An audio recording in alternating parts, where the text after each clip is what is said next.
Selamat malam rekan-rekan penyanyi semua. Selamat datang di Instagram Live hari ini.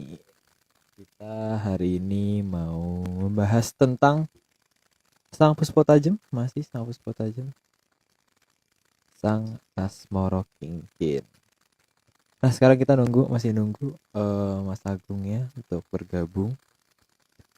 Nah, ini kayak udah bergabung nih Mas Agung. Bentar. Halo, halo, selamat bergabung semua.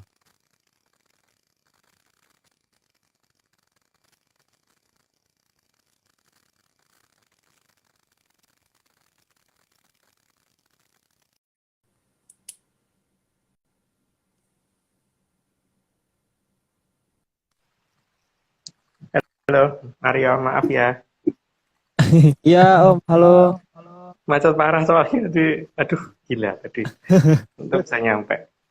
Untuk ya, alhamdulillah. Dari mana Om tadi Om? Habis ngajar? Keluyuran. Wih, keluyuran. Enggak sih, ada Oke. kerjaan sih Aryo. Oke.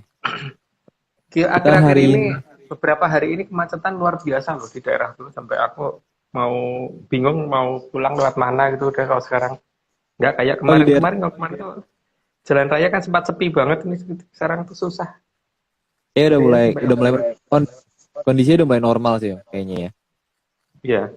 Udah kayak balik lagi kayak normal lagi. Jadi orang-orang udah keluar semua kayaknya. Oke. Ini Ya, kita oke. nunggu Mas Daru hari ini akan jadi.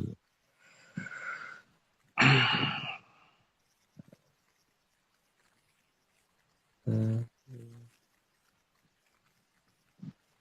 Yang capek itu di ini ya, kaki. Kalau kayak gini tuh kaki. Iya, Gas rem, kopling ya gas Om. rem. Oh, apalagi kopling aduh. Gas rem, aduh. Ah, ini dia Mas Daru. Lah Mas Halo Daru, Mas. Halo, selamat malam Halo, Mas halo Agung. Mas Daru. Ayo, maaf Mas Daru, sayanya terlambat ya gara-gara kena macet parah. nggak apa-apa Mas. Oke, kita Kondisinya memang sama di Jogja juga Mm-mm. sudah macet Mas. Ya wes. Oke, Ini anu kita ya, apa? Seperti biasa kita ngingetin dulu ah, ya bahwa ini dongeng ya. Jadi jangan dianggap serius. Namanya juga dongeng. Gitu. Misalnya kalau dia anggap serius kan malah kitanya bingung ya. Kita dongeng kok iya. dianggap serius.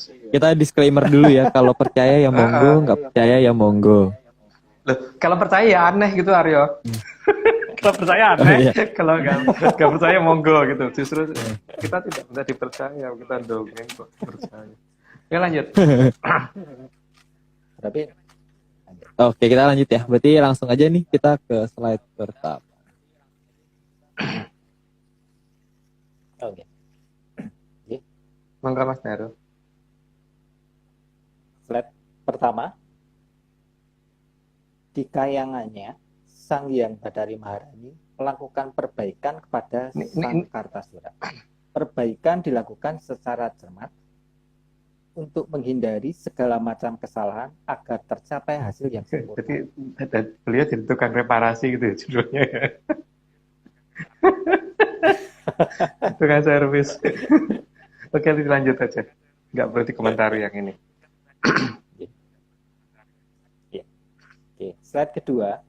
Pada saat itu, Sang Lembu Suro naik ke kahyangan Sang Hyang Badari Maharani.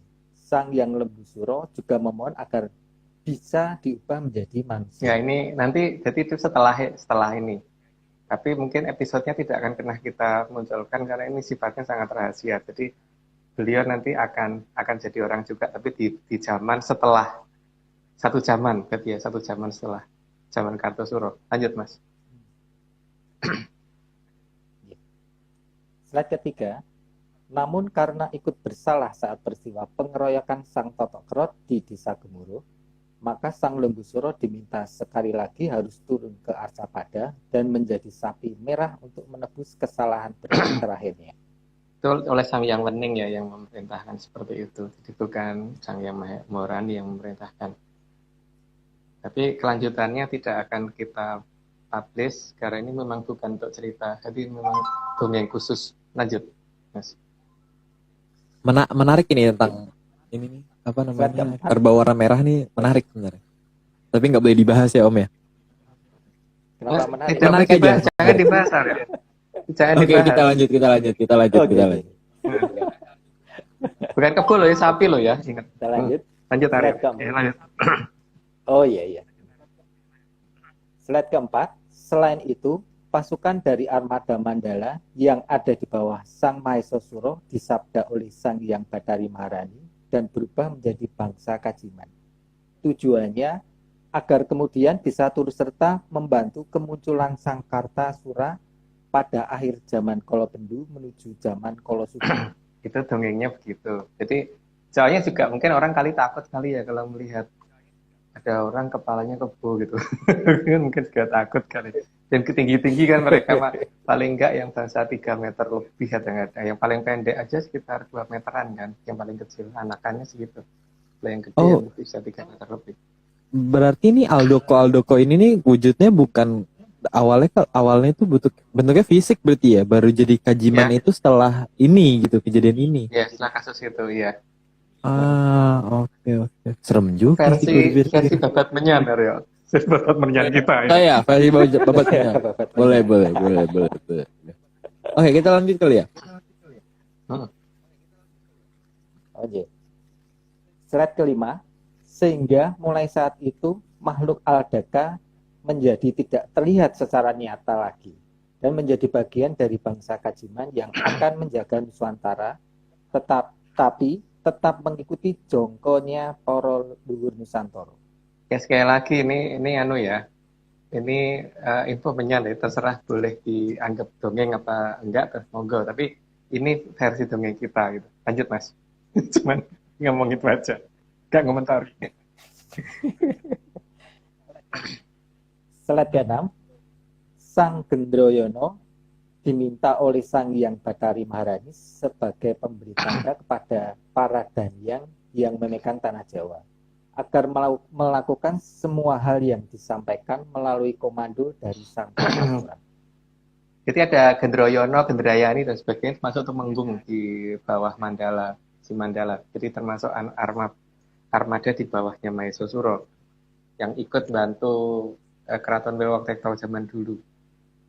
Dan ini semuanya sekarang dibikin tidak terlihat tapi tetap masih bisa bertindak gitu. Jadi oke, lanjut dulu aja daripada kebablasan. Lanjut, Mas. Slide ke-7. Disepakatilah bahwa semua harus mengikuti irama dan dari Kaendran. Maka ditetapkan agar ada gamelan yang dijadikan Pradanggapati untuk mengatur harmonisasi alam tersebut. Pradonggo itu gamelan ya, Pradanggapati berarti gamelan, pimpinannya gamelan itu katanya sobat penyan kita gitu. Dan ini yang akan dipakai untuk komando dan ini tidak sembarangan gamelan, dan gamelan itu ada di mana ya nanti kita cari sama-sama. Lanjut, Mas.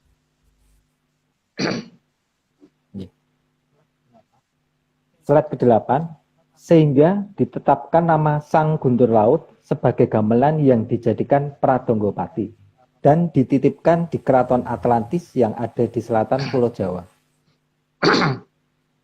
Kalau ada gamelan yang namanya mirip ya mungkin dianggap aja kebetulan karena memang bukan itu seharusnya yang kita maksud gitu. Jadi ada yang lain yang saat ini tidak ditaruh di saat yang versi kita ini tidak dikuasai oleh manusia di sini saat ini gitu. Lanjut, Mas. Slide ke-9. Sang Gendroyono menempati posisi gong besar Slendro dan Sang Gendroyoni menempati gong pelok yang ada di gamelan Sang Guntur Laut. Gamelan yang besarnya ya, bukan gamel gong besar, gong totok kalau orang Jawa bilang itu. Gong totok itu ada Slendro dan pelok kan, yang Slendro kan dari Salendro, dari Kahiyang Bathara Indra. Satu lagi yang dibikin pelo, di pelok. Karena ada kejadian yang memilukan waktu itu kan di pelok gitu, dipilokan. Nah, lanjut, Mas. Slide ke-10. Semenjak saat itu, gong digunakan sebagai alat untuk menandakan peresmian ataupun menjadi penanda komando akan adanya serangan. Ya, makanya bukan hanya itu ya, yang paling ada bisa dilihat di beberapa tempat. Kalau di tempat kita biasanya peresmian kan makanya pakai gong gitu, dung, dung, dung, biasanya 3 kali loh biasanya. Tapi kalau berdasarkan pakem kita harusnya 3 kali mukulnya karena ada 3 negara yang harus diberitahu kan oleh si Gendroyono. Tapi ya nggak tahu kalau zaman sekarang jadi 10 kali atau 50 kali ya silahkan tergantung capek apa enggaknya. Tapi jelas harusnya pakem menurut versi Babat Menjan kita 3 kali. Lanjut Mas.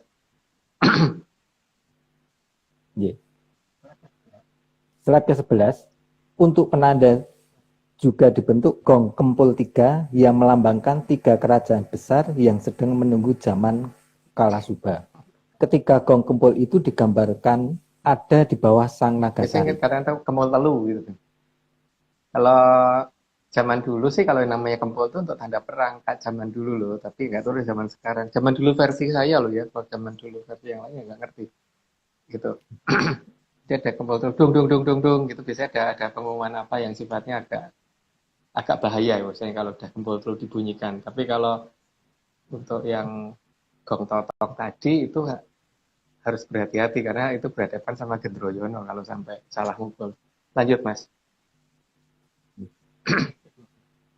Slide ke-12, maka yang berhak menabuh gamelan ke Prabon sang guntur laut, terutama gong besar Selindo sang Gendroyono dan gong pelok sang Gendroyoni, hanyalah sang Jadi kalau Kartasura. ada yang ini tapi ya, jangan disamakan dengan yang namanya mirip gitu. Maka kalau ada yang memukul itu ketika gamelannya aja di mana belum tentu tahu, terus kemudian berusaha memukul sampai suruhan orang dan sebagainya, ya kalau memang tidak berhak ya tidak bisa. Tidak bisa, kalau itu bukan haknya kok. Yang berhak saja yang boleh memukul itu dan yang tahu di mana posisinya gitu. Kalau nggak ngerti lokasinya di mana, terus asal pukul ya nggak akan ada fungsi. Dan ngerti sesajennya apa untuk mengaktifkan itu dan sandinya apa. Karena semuanya itu ada sandinya dalam bentuk ada 2 macam, sandi bentuk kembang, bentuk sajen dan bentuk sajen sama sandi berbentuk kata-kata. Kalau langsung pukul dong ya orang nggak bisa. Tetap harus ada itu semua dulu. Lanjut Mas. Slide ke-13, gong tidak akan beraksi apapun jika bukan yang berhaklah yang menabuhnya, atau bahkan akan mengakibatkan bencana bagi yang merasa mampu menabuh jika dia bukan yang berhak. Karena sang Gendroyono dan sang Gendroyoni tidak akan mau diperintah selain oleh sang Kartasura. Ya logika yang paling gampang itu berarti akan apes ya, apes itu berarti ya mungkin tadinya ada pekerjaan tiba-tiba hilang kerjaannya, itu contohnya itu ya yang paling gampang dilihat kalau berani nabuh Gendroyono yang tidak diketahui di mana posisinya itu gitu. Tapi ya itu kan versi kita ya. Lanjut Mas. Jadi dagelan loh ya kalau ada yang berani merasa berani dan merasa mampu tapi tidak tahu itu hanya jadi dagelan untuk dirinya sendiri. Karena tadi yang makmur akan jadi nggak makmur sama sekali gitu, minimal itu. Lanjut Mas. Slide 14. Sementara itu, anak buah dari sang yang tunggul wulung yang menguasai Gunung Kelut menempati posisi di Kendang. Sehingga kendang sang guntur laut akan berhubungan erat dengan Gunung Kelut yang sebenarnya. Saya ngomong Gunung Kelut yang versi saya ya, jadi bukannya di Jawa Timur maksudnya, bukannya di Jawa Timur. Jadi guntur laut yang ada di tanahnya para dewa. Nah, dewa itu dalam bahasa Jawa namanya yang. Di tanahnya para dewa ya tanahnya dewa gitu. Lanjut Mas.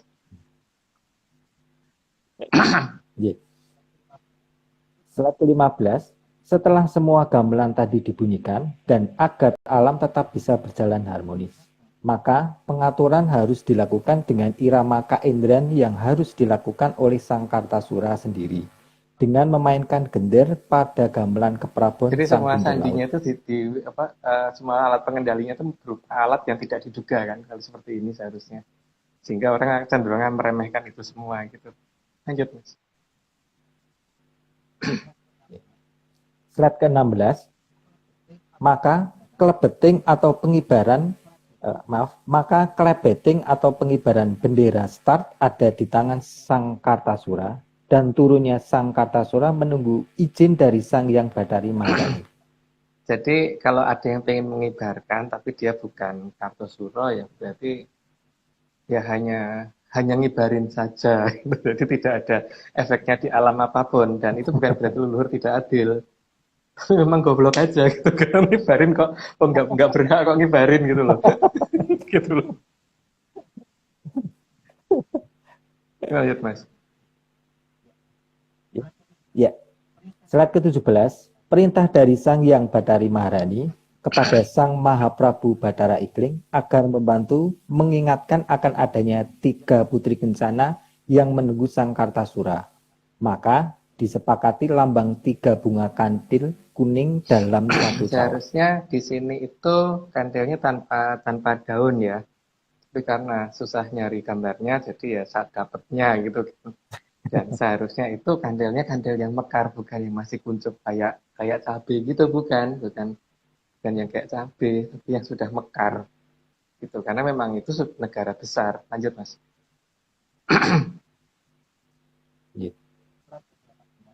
Slide ke-18, lambang bunga kantil kuning yang diminta adalah berupa bunga kantil yang mekar. Tapi sudah diperkirakan bahwa di awal Sang Kartasura turun akan tidak mengenal tanda tersebut. Maka Sang Mahaprabu Bathara Ikling akan memberitahu secara perlahan sampai mengerti apa maksudnya. Ya, tapi itu kan yang merasa layak menerima untuk diberitahu. Tapi kalau yang bukan Kartosura ya mungkin tidak akan paham maksudnya apa. Kalau sekarang seharusnya sudah ngerti sih. Lanjut Mas.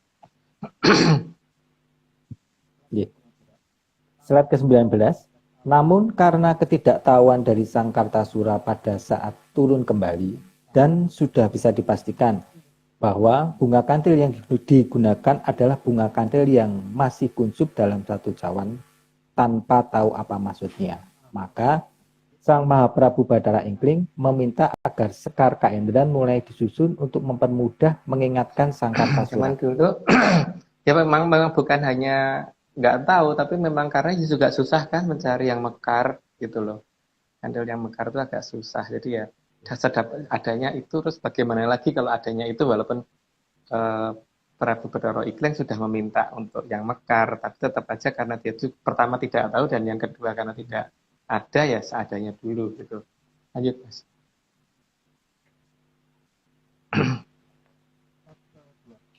Step ke-20, keberadaan 3 bunga kantil kuning dalam sesaji yang diminta oleh Sang Mahaprabu Bathara Ikling saat datanya Sang Kartasura menunjukkan bahwa sejak sebelum lahirnya kembali Sang Kartasura sudah ada yang memiliki, maka akan disebut Sang Asmara Kingkin atau Asmara Sepi. Ya, mungkin tidak perlu dikomentari deh. Lanjut aja Mas. Banyak atau soalnya? Siap-siap minum Mas, itu nanti lumayan akeh. Moga-moga yang minggu depan nggak sebanyak itu ya, tapi ya nggak tahu bisa lebih banyak juga sih kalau main. Ini baru 20, Mas. Saya sudah sedia Baru 20. Iya ya, ada ya. Oke. Kita lanjut. Slide ke-21. Karena memang Sang Kartasura sendiri terdiri dari 3 bagian yang memang sudah ada yang memiliki. Untuk hal itu, maka Sang Hyang Bathara Indra meminta kepada Sang Amangkurat agar menggunakan pertanda berupa 3 bunga kandil kuning di antara tumpukan melati dan mawar merah di tengahnya. Kenapa disuruh kok susunan Amangkurat? Karena beliau adalah titisan Bathara Indra yang terakhir kan.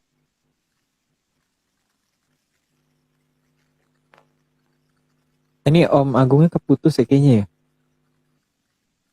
Ngelek kayaknya. Iya. Mati lampu atau. Ngelek, iya. Kacau nih, ada apa nih kita nih? Kayaknya aku takut ada salah sebut ya. Pas. Takutnya ada salah sebut. Oh, nggak boleh lanjut. Oh, kita tunggu Agungnya. Ini Mungkin putus. Mas Agung bisa apa? Nanti masuk lagi biar. Memang ada yang Wah, salah nggak sebut hari tahu, ini? nggak tahu. Kayaknya enggak sih Enggak ya harusnya. kayaknya. Waduh, Apa saya yang salah sebut ya? Wah, kacau nih. nggak tahu. Mungkin nggak mungkin kebetulan aja Mas. Mungkin kebetulan aja. Kebetulan listriknya mati gitu kan kebetulan. Oh, oke. Kayaknya di alam nggak ada yang kebetulan ya, Hari Rek, nggak ada ya yang kayaknya. kebetulan sebenarnya. Aduh, jadi bingung juga sih. Ini bingung juga nih. Ini dilema ini dilema. Sebenarnya ada apa ini? Ada apa ini? Ada apa yang disembunyikan nih? Gitu tuh. Atau kita sebentar. Nih Om Agung apa? Hmm.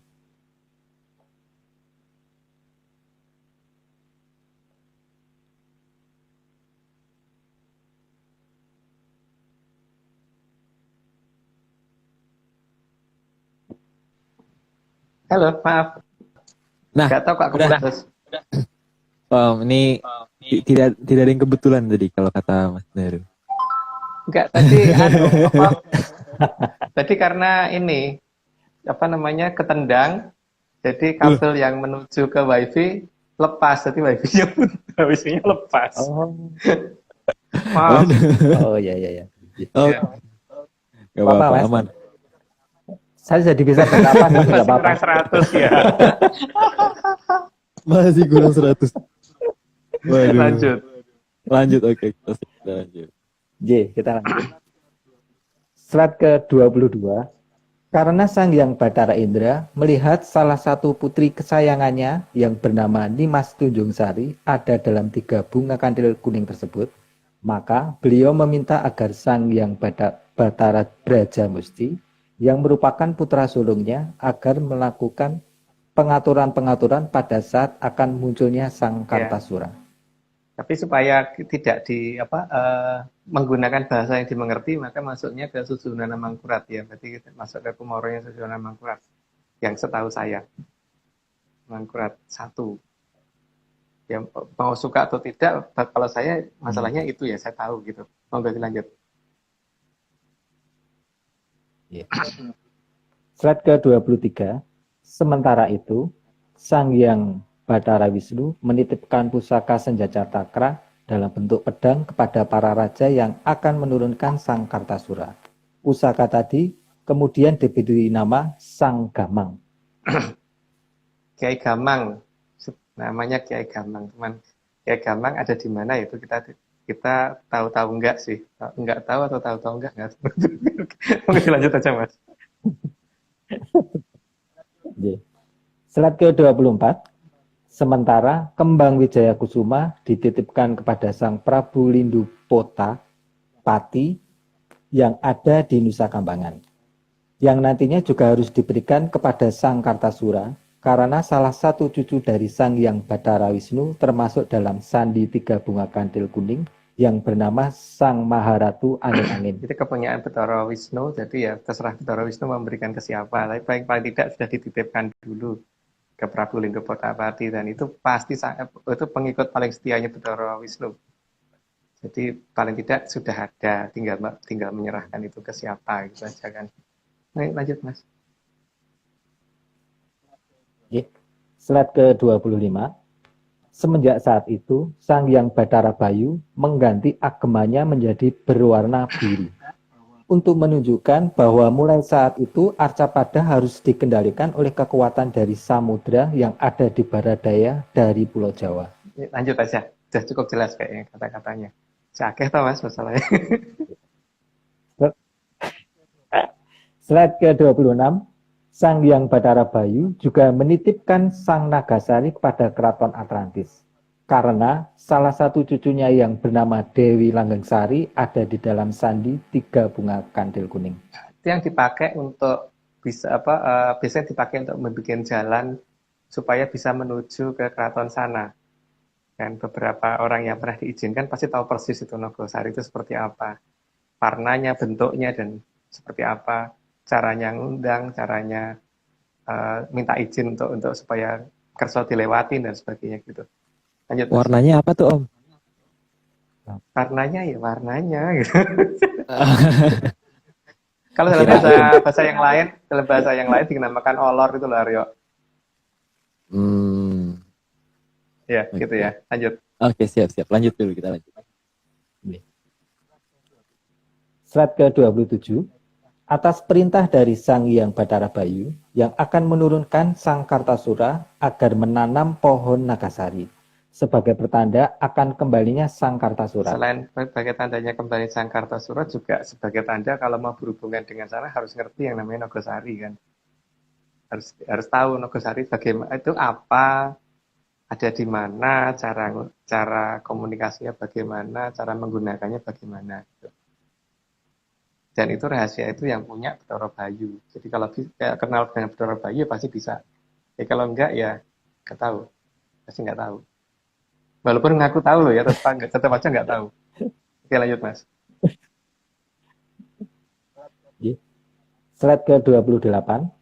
Agar semua persiapan itu berjalan lancar, maka Sang Hyang Bathara Wisnu meminta Sang Hyang Bathara Brojomusti agar bersatu dengan Kumoro Amangkurat, agar dapat digunakan sebagai tanda kekuasaan Sang Kartasura nantinya adalah sebesar 1 jagat wilangan. Harusnya minimal 1 jagat wilangan, tapi yang nggak ngerti itu maksudnya apa gitu. Sampai sekarang saya juga masih bingung maksudnya apa soalnya. Lanjut, Mas. Slide ke-29. Sementara itu, Kumara Sang Mahaprabu Bathara Ikling agar menjadi pamong utama dari Sang Kartasura, untuk selalu mengikuti dan menuntun arah Sang Kartasura yang nantinya bisa lupa akan tugasnya. Karena setelah lahir kembali, maka akan hilang semua ingatan terdahulunya. Keputusan kelahiran kembali yang dilakukan oleh Sang Hyang Woning agar tidak ada dendam dalam diri Sang Kartasura. Ceritanya demikian, makanya perwujudan Ki Lurah Semar nanti jadinya berbeda. Lanjut aja Mas, daripada kebablasan. Slide ke-30. Maka Sang Mahaprabu Bathara Ikling bersatu dengan Sang Hyang Bathara Ismaya mengubah diri dan bernama Ki Tunggul Jati Joyo Amongrogo. Yang di Serandil kalau saya tahu ya, tapi sejak kapan gitu beliau kayaknya sudah memilih tempat yang lain karena mungkin bosan atau mungkin memang pengen pindah gitu. Tapi ya kadang-kadang kalau ditemuin di situ kadang masih ada sih. Kadang-kadang masih mau datang ke sana maksudnya. Kalau ada atau tidak emang ya ada namanya. Kalau namanya ada gitu, bukan nggak ada gitu kan. Lanjut Mas. Slide ke-31. Dan Sang Hyang Lokacaya bergabung dengan Sang Hyang Cakrawangsa dan berubah nama menjadi Kindaha. Kindoho itu bersatu dengan Sang Hyang Cakrawangsa ya. Sang Hyang Cakrawangsa itu kan gareng. Dan makanya semua perwujudan Punokawan berbeda bentuknya sama sekali setelah saat itu supaya untuk menghindari klaim mereka yang nggak ngerti. Jadi supaya orang kalau ngaku-ngaku itu jelas menunjukkan sosok yang salah gitu. Lanjut Mas. Oke. Slide ke-32. Serta Ki Tunggul Wulung bersatu dengan Ki Lurah Petruk atau Sang Hyang Bathara Pecuk Pesukilan dan mengubah diri menjadi Toh Jali. Jali itu putih ya, jadi Toh Jali maksudnya toh putih gitu. Namanya aneh aja sih seperti itu. Lanjut Mas. Slide 33. Maka sudah lengkaplah Punokawan yang akan menunggu kedatangan Sang Kartasura. Namun namanya bukan lagi Semar Gareng dan Petruk, juga tanpa Bagong. Kan Semar Gareng Petruk, tapi pakai nama Tunggul Jati Jaya Murogo, terus kemudian yang tadi yang 2. Nah, itu. Lanjut aja Mas. Ini Bagongnya kenapa ditinggal? Bagong kan bayangannya Semar, bukan ditinggal. Tapi kan masalahnya kan waktu turun lagi kan masuknya kan ke Prabu Bathara Ikling. Jadi masuk pada Prabu Bathara Ikling kan wujudnya bukan wujud manusia lagi kan, sudah berupa roh atau kumoro dalam bahasa Jawa. Makanya kalau misalkan ada gareng, maka sebenarnya gareng itu kan bayangannya. Sedangkan Prabu Bathara Ikling menjadi bayangannya Bathara Ismaya kan di situ. Ini Bagong maksudnya yang tadi. Iya, makanya nggak ada Bagong. Lanjut. Oh ya. Paham Pak. Slide ke-34. Sementara itu, Ki Lurah Sabdopalon juga akan pulang kembali jika Kartasura sudah tahu akan tugasnya. Kilurah Sabdo Palon akan menuntut apapun perkataan dari Sang Hyang Ya, Bathari karena satu Mahadana. kayangan toh, jadi turunnya dari kayangannya Bathara itu juga kan, Bathara apa namanya, Kilurah Togog itu ya ya dari kayangan yang sama kan, mau ngomong nanti tidak malah keliru. Oke, ini jadi ketika pas turun ya dia tahu persis bahwa kapan turunnya, ya tahu dari tempatnya beliau juga kan. Dia kan satu kayangan dengan kayangannya Sang Hyang Maharani. Lanjut Mas. Ya. Slide ke-35, maka lambang keraton Atlantis akan diletakkan bersebelahan dengan lambang Sang Mahesa Pangarsa sebagai tanda dukungan penuh dari keraton selatan. Jadi airnya disedot dari bawah itu, kemudian disemburkan ke atas sampai lebih dari ketinggian 20 km, sehingga nanti netes lagi ke bawah. Maka mungkin perlambang yang dianggap pas oleh raja-raja kita zaman dulu adalah pohon beringin gitu. Gitu ya. Tapi kalau dianggap nggak cocok ya nggak apa-apa. Lanjut Mas.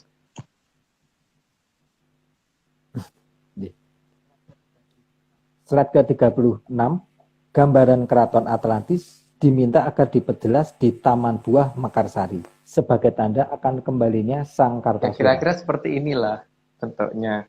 Sehingga kenapa dari pantai selatan kita itu bisa kelihatan ada lapisan abu-abu yang dari timur sampai ke barat, karena itu kerajaan luas sekali kan, ada di batas garis cakrawala, dan itu akan menutupi sunset kan, untuk matahari pada saat tenggelam dan matahari saat terbit. Kalau misalkan pas matahari ada di 23,5 derajat lintang selatan gitu, itu sebenarnya karena ada bentuk seperti itu gitu, dan itu dilihat kayak saat ini juga nggak akan bisa. Mereka punya kemampuan menutup dari segala-galanya. Kayak teknologinya Amerika itu belum ada apa-apanya gitu masalahnya. Lanjut Mas. Oke. Slide ke-37, bentuk agak detailnya walaupun masih agak berbeda juga mirip dengan bangunan yang ada di Taman Buah Itu Mekarsari. hebat ya Pak Arto itu ya, menggambarkannya jelas banget loh. Walaupun masih agak beda ya, tapi ampuh loh. Jarang loh orang bisa menggambarkan seperti itu. Hebat beliau berarti. Dan berarti beliau kenal banget dengan kerajaan di sana apa gitu loh. Dan beliau gambarnya cuma satu keraton loh, bukan 3 loh, bukan 4, bukan 5 dan sebagainya. Jadi sama kan dengan yang kita terima bahwa di sana itu cuma ada satu keraton, bukan 3. Dan hanya satu, itu yang penting itu, hanya satu. Lanjut Mas. Slide ke-38, maka gerbang Wilwatikta digambarkan sebagai tanda bahwa ada buah pengetahuan yang harus dicari oleh Sang Kartasura.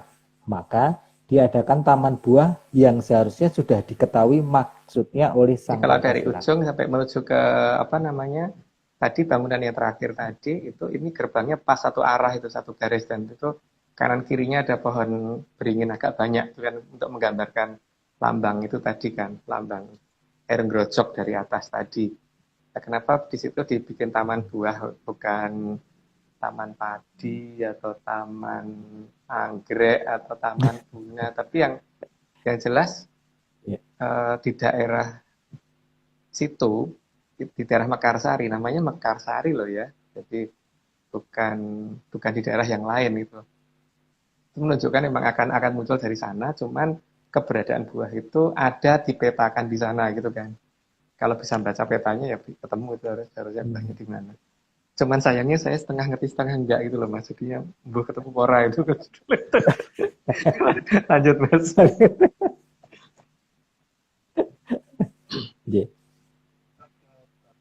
Slide ke-39, penggambaran buah pengetahuan Sang Mahajaya juga digambarkan keberadaannya di atas gong. Dengan maksud, andai Sang Kartasura lupa agar bisa bertanya kepada Sang Gendroyono dan Sang Gendroyoni. Sebenarnya ditambah lagi bertanya dengan Sang Nogosari, gitu. Karena kan itu dijaga oleh 2 ekor naga kan, yang satunya itu namanya masih belum diizinkan untuk memberitahukan namanya siapa gitu ya. Jadi ya kita hanya bisa ngomong Nogosarinya saja gitu. Bukan Nogosari makanan itu loh ya. Bukan ada di dalamnya pisang gitu.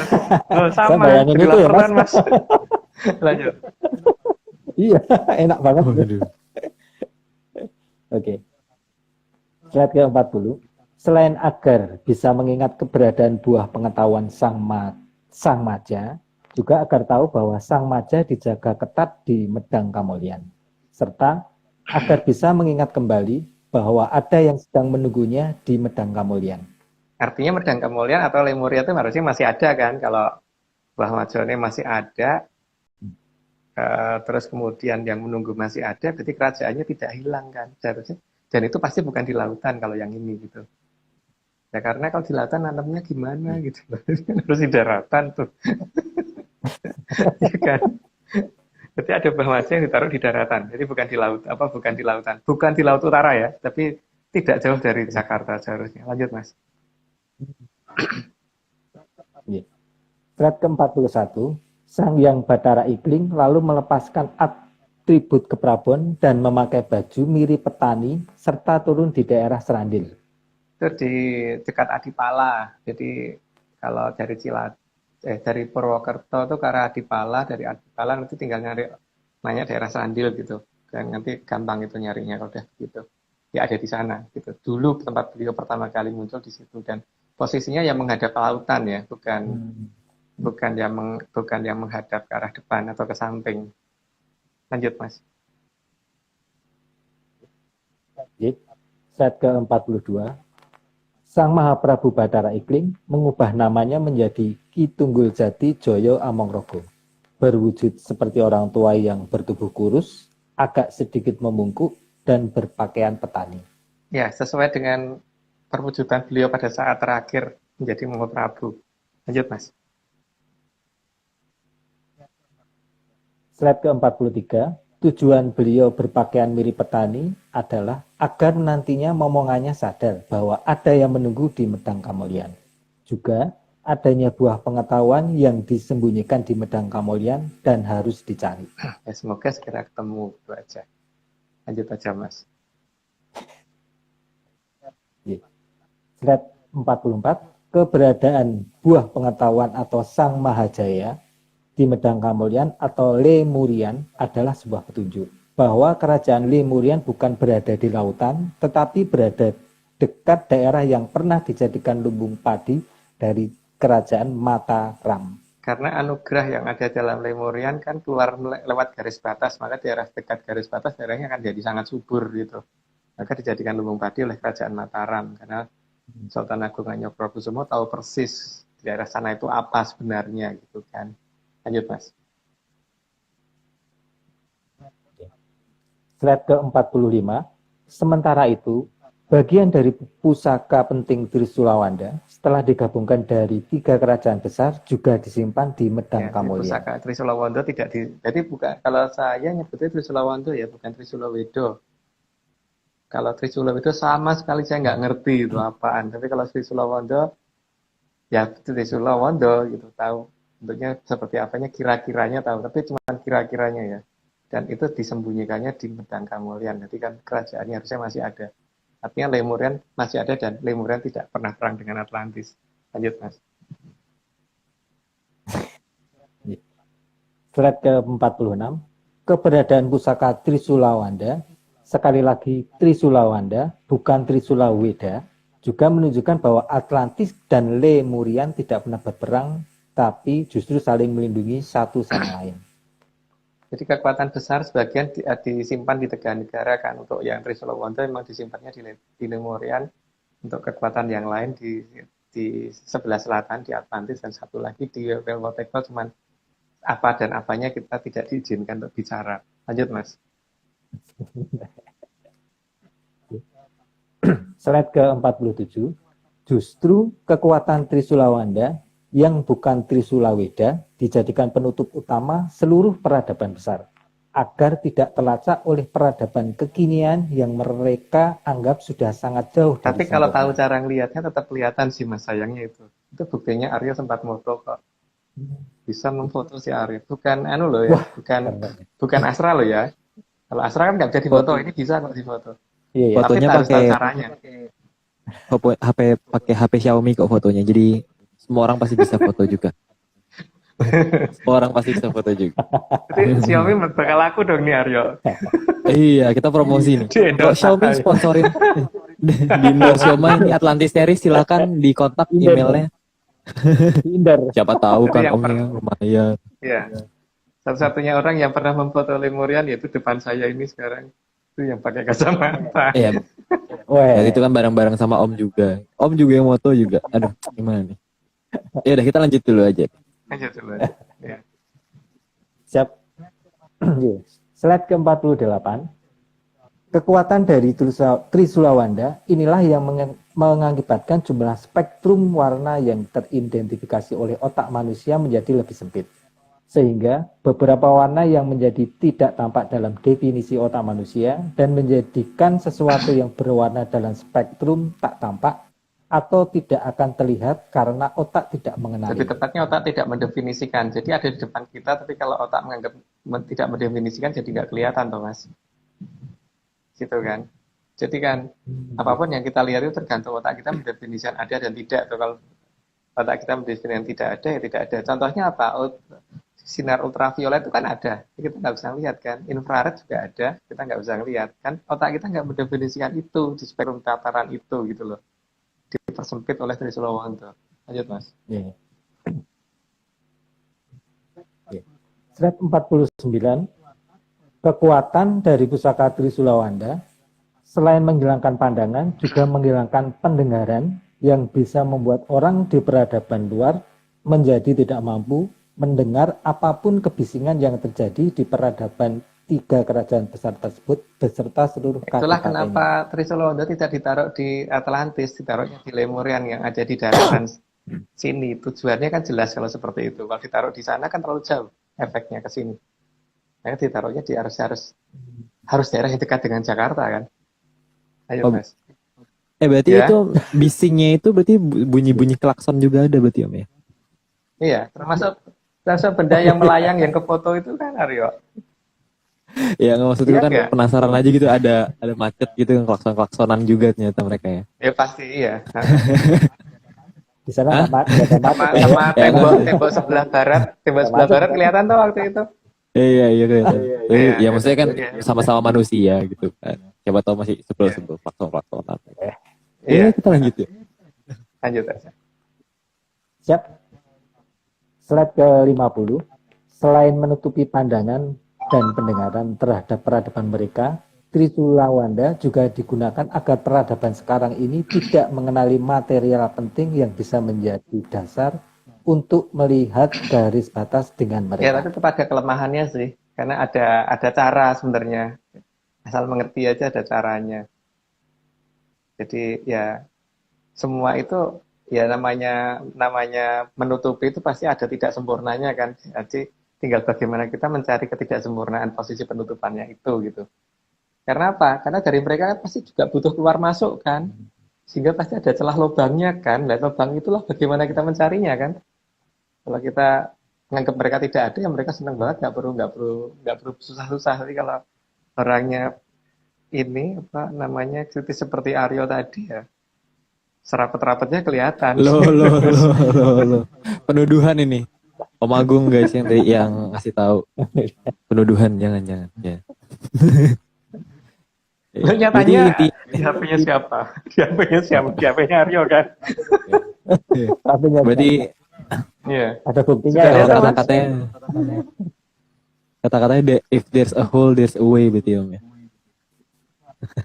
Kalau ada lubang ada jalan gitu, bisa dilihat gitu ya. Iya. Ya. Karena pasti mereka butuh jalan keluar dan jalan masuk. Makanya pasti ada yang bisa dari titik itu bisa kita pakai untuk ngambil gambar wilayah sana gitu. Oke, lanjut. Oke, kita lanjutkan.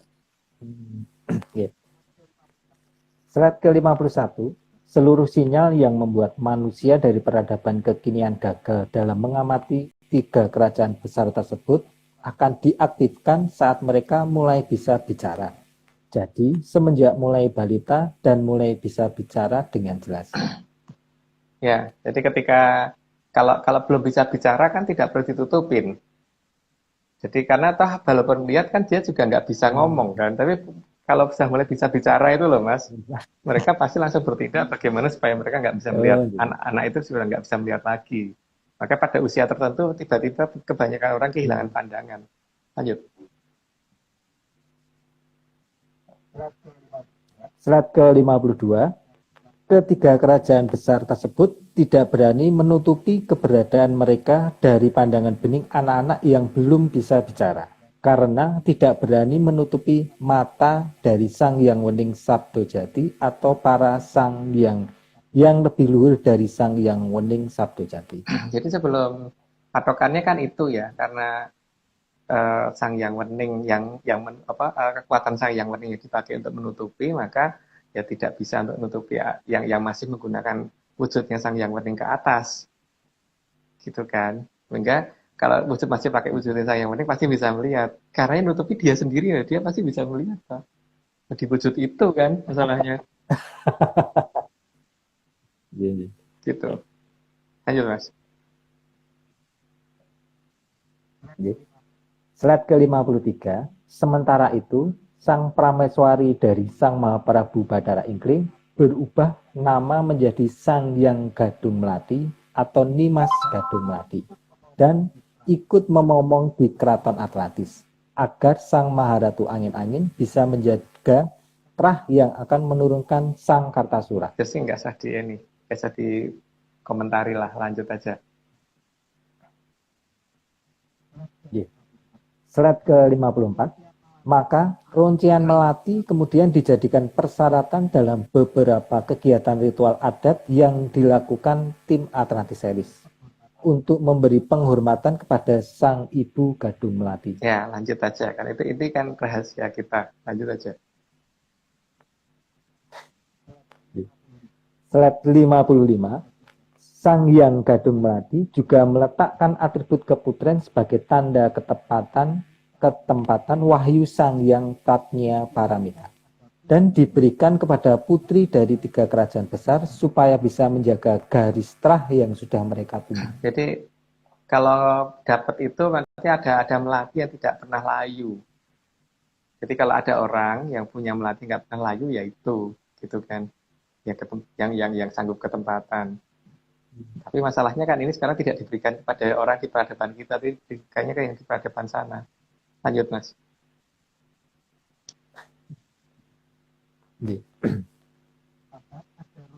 Maka ada runcian melati khusus dari kembang yang tidak akan bisa layu. Sebagai penanda, kalau salah satu dari ketiga muncul, maka selalu akan disertai dengan aroma melati yang sangat harum. Dan aromanya berbeda dengan melati yang kita kenal saat ini. Ini namanya aroma sudah diceritakan ya, jadi ya beda aja pokoknya. Tapi kalau yang pernah ngerti pasti baunya tahu persis sih, seperti apa melati yang dimaksud gitu. Mirip tapi beda gitu loh. Jadi gimana ya? Ya beda. Baunya gimana? Lanjut Mas. Ya namanya bau, terus cerita aku bingung dong seperti Aryo kalau tak tanya bau yang berbeda aja terus ceritakan kan susah kan. Misalkan bau soto sama bau sate gitu beda kan, tapi ceritain bisa nggak? Kalau bisa aku nggak bisa. Iya sih, benar. Salah nanya. Ya udah, oke, kita lanjut dulu yuk. Lanjut. Oke. Slide ke-57. Sementara itu, Sang Yang Badari Kanestren juga turun untuk ngomong kepada 3 kerajaan besar tersebut dan berganti wujud menjadi Nimas Sepet Madu. Lanjut aja. Nah, nggak perlu dikomentari itu. Slide ke-58. Nimas Sepet Madu khusus menjaga Sanggar Pamujan sebagai tempat bertemu dengan Sang Yang Wening di 3 kerajaan besar itu, agar rahasia penutupan kerajaan tetap terjaga. Karena di 3 kerajaan itu memang ada sanggar tempat turunnya Sang Yang Wening, itu yang dijaga sama 3. Sang Yang Badari Kanastren. Lanjut Mas. Slide ke-59. Dalam mengamati peradaban yang berkembang, yang saat ini diisolasi oleh 3 kerajaan besar tersebut, Sang Yang Sepet Madu menggunakan anak buah dari Sang Yang Badara Kuera untuk memasukkan beberapa unsur yang membuat manusia menjadi tidak bisa melihat mereka. Hal tersebut selalu dijaga dengan sangat konsisten. Oke, nggak perlu dikomentari Mas, lanjut. Slide ke-60. Sang Hyang Bathara Kuwera ditugaskan untuk mempengaruhi seluruh tanaman agar nantinya mata manusia bisa berkurang spektrum penglihatannya. Akhirnya separuh ya Mas ya. Akhirnya sudah separuh ya dibaca. Lanjut aja Mas, kasihan nggak barbar. Oh, iya, siap. Slide ke-61, Sang Hyang Bathara Kuwera juga dibantu oleh Putut Jantaka yang merupakan penguasa dari keseluruhan serangga. Tujuannya untuk mengontrol jumlah kandungan kimia di tanaman yang membuat manusia agar tidak bisa melihat ke peradaban 3 kerajaan besar tersebut. Jadi Poto Jantoto sudah kapok karena di zaman Prabu Kandiawan kan dia pernah berbuat neko-neko. Jadi anak putunya anak buahnya sekarang digunakan untuk bantu dari Kanastren, makanya lanjut Mas. Om, berarti itu mungkin nggak sih Om? Kan ada tuh tanaman-tanaman yang membuat kita buta gitu-gitu kan. Nah itu mungkin Bukan, tanamannya enggak, mungkin kan ada tanaman yang maksudnya yang membuat kita buta beneran gitu. Itu apa jangan kelebihan ininya ya, bahan kimianya gitu tuh bahannya. Kelebihan ya gitu. mungkin aja. Tapi di sini kita ngomong bukan untuk bikin orang buta loh ya, cuman Oh mengurangi iya, spektrum iya. warna supaya tidak Oh, terdefinisi bagian-bagian tertentu supaya nggak dikenalin gitu loh. Ya oke, lanjut. kita lanjut. Oke, siap. Slide ke-62, bahkan jika diperlukan, anak buah Putut Jantaka akan merusak tanaman tertentu dalam skala luas, agar unsur zat yang dirahasiakan tidak jatuh ke tangan peradaban yang tidak mereka Ini kendaki. sangat rapi sekali kan mereka mengatur semuanya itu karena ya memang bukan tataran manusia, tataran Betoro ya, Betoro Betari. Lanjut Mas. Ya.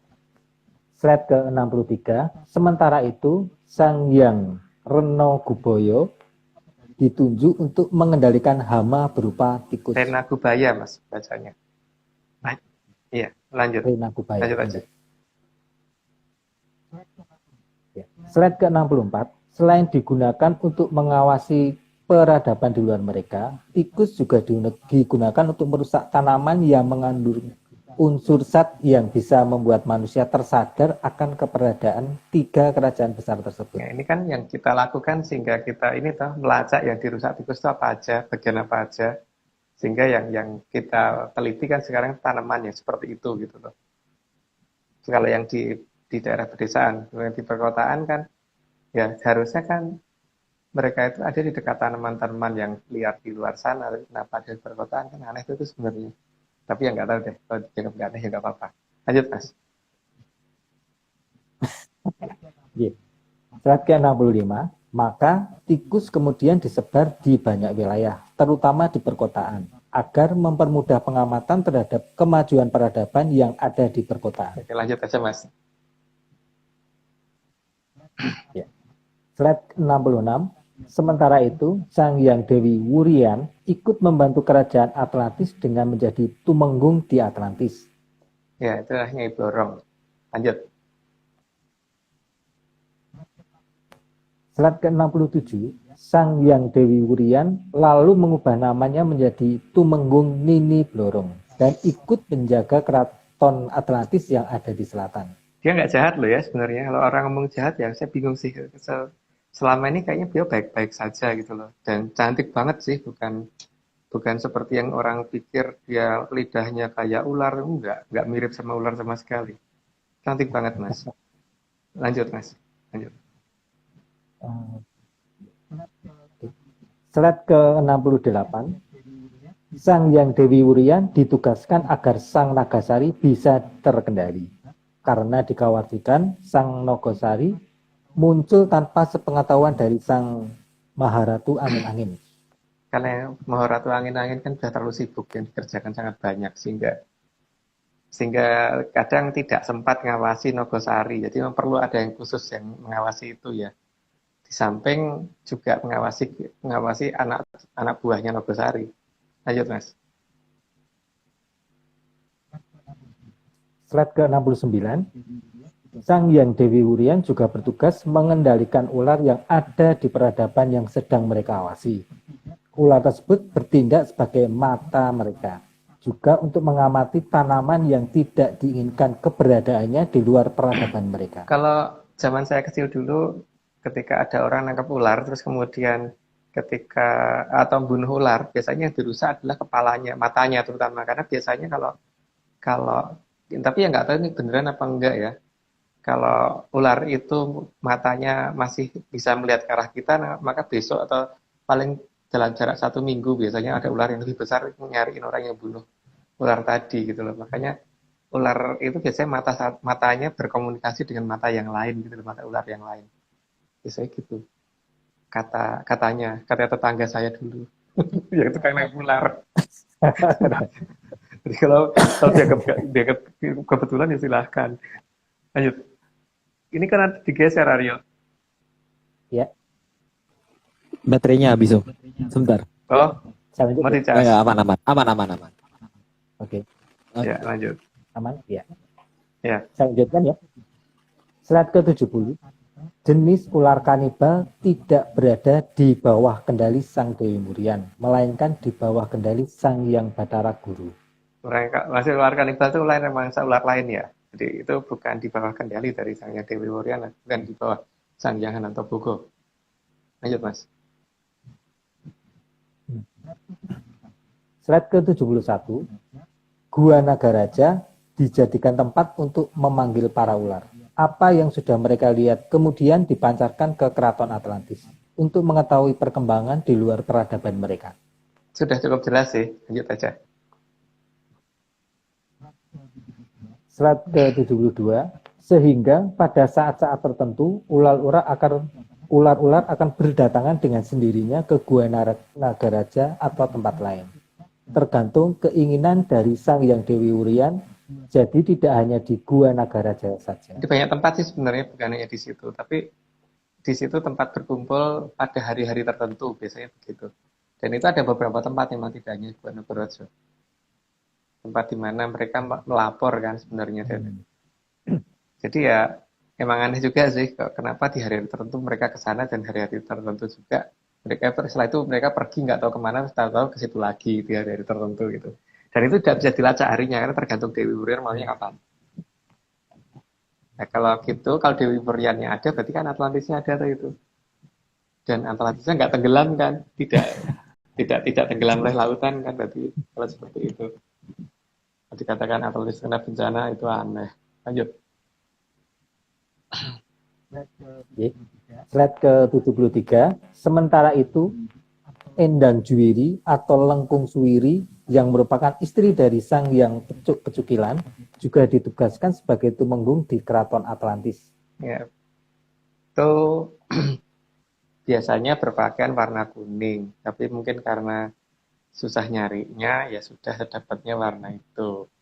Karena tuh Endang Suwiri biasanya karena kembennya kuning sih, saya tahu. Bukan emas ya, tapi kuning. Kuning misalnya. Lanjut Mas. Slide ke-74. Seluruh pasukan yang ada di Keraton Atlantis dikuasai dan dipimpin oleh Endang Juwiri. Dan mereka pula yang menjaga sepanjang pesisir pantai selatan Jawa. Itu kata saya loh ya. Jadi kalau kata orang lain ya monggo aja gitu. Lanjut Mas. Slide ke-75. Pasukan yang ada di bawah kepemimpinan Tumenggung Endang Juwiri mempunyai ciri khusus, yaitu berpakaian serba hijau. Hijaunya macam-macam ya. Jadi seperti itu. Karena bingung nyari gambar warna hijau itu kayak apa aja. Mungkin ini masih kurang sih warnanya sebenarnya ya. Tapi warnanya rata-rata hijau. Dan kalau apa namanya, jadi Kanjeng Ratu sendiri bukan berpakaian warna hijau ya, bukan hijau pupus pun bukan gitu, karena namanya Gilang Kencono kan artinya berpakaian serba emas, bukan warna hijau. Tapi anak buah di sana berpakaian warna hijau tergantung dari dia pasukan apa gitu. Lanjut Mas. Slide ke-76. Termasuk pasukan Tanggul Angin dan pasukan Armada Udara serta yang serba melayang berada di bawah kendali dari Tumenggung Endang Juwiri. Pasukan Tanggul Angin itu pasukan yang serba melayang. Jadi katakan Gatot Yuto itu ya. Dan itu dulu sama beberapa teman pernah ke foto di Kalimantan pas pada saat perjalanan menuju Tamiang Layang. Waktu dulu ya. Cuman sayangnya nggak mau pada turun dari mobil sih waktu itu muncul. Jadi yang ke foto ya cuma saya yang memfoto gitu. Lanjut Mas. Ya. Slide ke-77, sehingga Atlantis bisa mengawasi perkembangan peradaban di luar peradaban mereka dari segala penjuru, bahkan dari luar angkasa. Iya, karena memang mereka sangat maju, jadi bukan primitif seperti yang kita duga. Jadi ya sebenarnya yang primitif itu siapa sih, kita atau nenek moyang kita gitu ya. Jadi yang jadi tantangannya di situ. Ayo lanjut Mas. Ya. Slide ke-78, sementara putri dari Sang Mahaprabu Medangdana atau Mahaprabu Gentar Bumi dijadikan Mahapatih di Keraton Atlantis. Ya, yang ini yang setahu saya warna pakaiannya serba hijau pupus. Hijau pupus apa? Hijau muda ya, pupus itu hijau muda. Yang setahu saya itu ini juga cantik banget sih, tapi pakaian serba hijau pupus, terus kalau ngomong halus banget, pelan banget, jadi saya susah didengar. Kalau pelan-pelan. Lanjut Mas. Y. Slide ke-79, Sang Hyang Dewi Kadita yang merupakan putri dari kerajaan Medangdana dijadikan Mahapatih karena mempunyai anak buah bernama Sang Prabu Lindu Potapati yang merupakan raja dari bangsa Kajiman yang dititipi kembang Wijaya Kusuma oleh Sang Hyang Batara Wisnu. Lanjut aja Mas, sudah cukup jelas. Oke. Slide ke-80, tugas utama dari Sang Hyang Dewi Kadita adalah mengawasi seluruh pusaka pemberian Sang Hyang Batara Wisnu serta pusaka lain dari kadewatan agar tidak disalahgunakan oleh yang memegang pusaka tersebut. Tapi yang memegang pusaka itu belum tentu bisa pakai kok Mas, jadi itu nggak perlu dikhawatirkan sih sebenarnya. Megang kalau nggak ngerti, pertama nggak ngerti sandinya atau kode atau mantranya, juga nggak ngerti cara penggunaannya, cuman bisa mendirikan saja, itu ya orang ada fungsinya. Ya cuman ya hanya bisa itu dagelan aja, cuman bisa begitu, tapi nggak ada efeknya apapun ke alam. Lanjut Mas. Baik. Ya. Slide ke-81. Selain itu, Sang Hyang Dewi Kadita juga bertugas melaksanakan tugas negara di sana dan bertindak sebagai Mahapatih di 3 kerajaan besar atas perintah Sang Hyang Jadi Muni. bukan hanya di Atlantis ya, tapi 3 kerajaan besar ini ada di bawah beliau untuk Mahapatih, rakyat Mahapatih Hinunya beliau di 3 negara itu. Lanjut Mas. Yeah. Slide ke-82. Sehingga mulai saat itu penjagaan terhadap kerajaan baru dilakukan oleh 3 kerajaan besar dan membentuk daerah perlindungan seperti sebuah segitiga. Makanya sekarang harusnya kan ini ya dipertanyakan, kenapa kok kerajaan kita itu menggunakan aturan larungan di 3 tempat gitu, dan kalau diurut bentuknya kok mirip dengan segitiga sama sisi.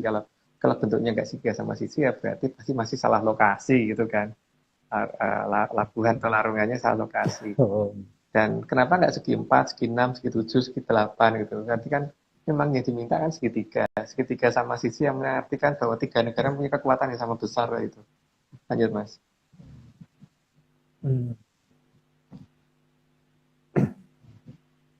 Oke. Slide ke-83. 82 ya Mas ya? Ya pokoknya lanjut aja. 83. Ya, maaf. Kekuatan 3 kerajaan besar tersebut sangat setara. Maka ketiganya bisa diperkirakan letak dan posisinya dengan sangat jelas karena membentuk segitiga sama sisi. Nah, masalahnya sekarang segitiganya itu ada di mana dan kerajaannya dimaksud yang dilindungi dia ada di mana gitu kan masalahnya. Itu kan.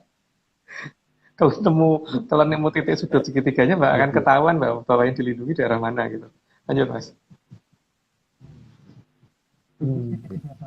Bentuk segitiga sama sisi memiliki batasan. 2 dari batas segitiga tersebut merupakan daerah berupa dataran tinggi atau pegunungan.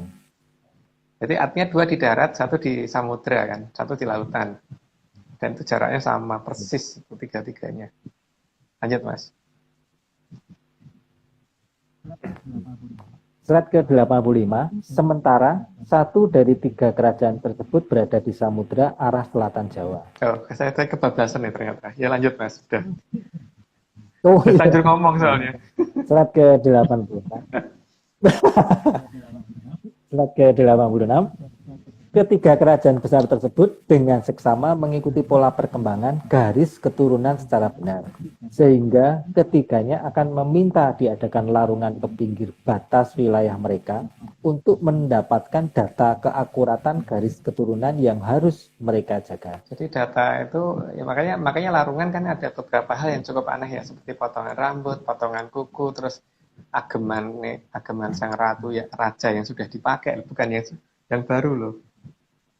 Lungsuran gitu loh malahan yang diminta, terus layon sekar dan sebagainya gitu kan. Pasti ada maksudnya gitu. Kenapa bukan baju baru atau apa yang baru-baru gitu. Termasuk ya ada deh yang lain. Udah kalau dijelasin nanti panjang, lanjut aja Mas. Wong akeh ya. Oke. Slide ke-87. Analisa sifat dan garis keturunan mereka jaga dengan sangat cermat agar garis alam menuju pada arah yang tepat dan dalam waktu yang tepat. Ya, semuanya diperhitungkan, dihitung betulan itu. Jadi ada ahli-ahlinya di sana, dan ahli-ahli yang di sana itu pasti lebih jago daripada ahli-ahli yang di sini. Gitu. Lanjut Mas. Dan perawatan juga pasti lebih cermat di sana, lebih bagus di sana. Lanjut. Slide 88, penentuan waktu disesuaikan atas perintah dari Sang Yang Kuning dan garis keturunan yang tepat secara percampuran juga dihitung dengan sangat cermat. Ya persiapannya sampai sebegitunya lah, gambarannya begitu aja. Lanjut. Slide ke-89, maka pengawasan pun dilakukan dengan sangat ketat terhadap semua wilayah, termasuk yang di luar dari batas segitiga sama sisi. Ya, tapi daerah yang paling ketatnya di dalam daerah segitiga, yang tidak begitu ketatnya di luar itu, gitu kan. Lanjut, Mas. Slide ke-90, maka tradisi larungan diajarkan untuk diselenggarakan di 3 lokasi, dengan 1 lokasi di lautan dan 2 lokasi di pegunungan. Ya itu. Cuman masalahnya posisinya tepat apa tidak, gitu aja kan. Semoga aja tepat, tapi kayaknya tepat apa enggak ya, gitu aja kan Pak. Semoga tepat, tapi ya kalau saya meragukan sih, tapi yang lebih lanjut aja Mas. Slide ke-91, pola pergeseran makna larungan dan labuan kemudian terjadi karena perubahan tradisi secara perlahan dan bertahap. Ya, karena yang diminta apa, yang diberikan apa, terus kemudian itu labuan untuk siapa diambil sendiri gitu kan. Tapi ya nggak tahu deh, itu yang salah tuh saya atau sana gitu. Apa saya yang salah mendefinisikan labuan ya, karena kalau menurut banyak orang kan definisi labuan saya beda ya. Jadi ya mungkin sana yang benar. Tapi kalau saya sih, saya yakin dengan apa yang saya kerjakan sendiri gitu. Lanjut Mas. Slide ke-92, namun pihak tertentu yang memang benar-benar ditunggu akan tetap diminta melakukan larungan dan labuan dengan tata cara yang dilakukan secara lebih benar dan tidak serumit serta sejelimet tata cara yang sudah berubah arah dan tujuan. Karena apa-apa itu sebenarnya nggak terlalu susah sih, harusnya simpel. Cuman masalahnya kan ketika tradisi ini berubah menjadi sesuatu yang kayaknya malah jadi susah dijangkau gitu. Lanjut Mas. Slide ke-93, sehingga semua tahapan proses dan urutan yang sesuai dengan aturan waktu dari Sang Yang Wening bisa terwujud sesuai dengan garisnya alam. Aturan waktu itu berjalan sesuai urutan ya, jadi bukan dari telur langsung ayam besar, terus ayam besar mengecil lagi, terus jadi ayam menengah gitu, enggak kan. Kalau di gambar ini harus begitu urutannya, jadi urutan alam tuh ada urutannya, dan urutan itu mereka benar-benar tahu. Makanya mempersiapkannya detail sekali gitu. Lanjut Mas. Slide ke-94, seiring berjalannya waktu akan terlihat jika mereka yang berada dalam pengawasan 3 kerajaan besar akan makin jelas dan semakin beda sendiri. Ya, karena memang apa namanya yang banyak itu belum tentu benar gitu kan. Tapi yang sendirian juga belum tentu benar bagi yang banyak gitu kan. Gitu ya Mas, lanjut. Slide ke-95, sehingga secara perlahan akan tampak makin jelas perbedaan antara pihak yang berada dalam pengawasan 3 kerajaan besar dan yang berada di luar pengawasan 3 kerajaan besar. Semua akan menjadi makin terang dan makin berbeda. Jadi, tidak akan sama dengan yang lainnya, meskipun banyak yang akan mengaku aku sama padahal Ya, sangat banyak yang berbeda. ngomong, oh itu sama dengan kita, itu persis, itu mirip nih, tapi nggak bisa. Nggak ada yang sama gitu kan.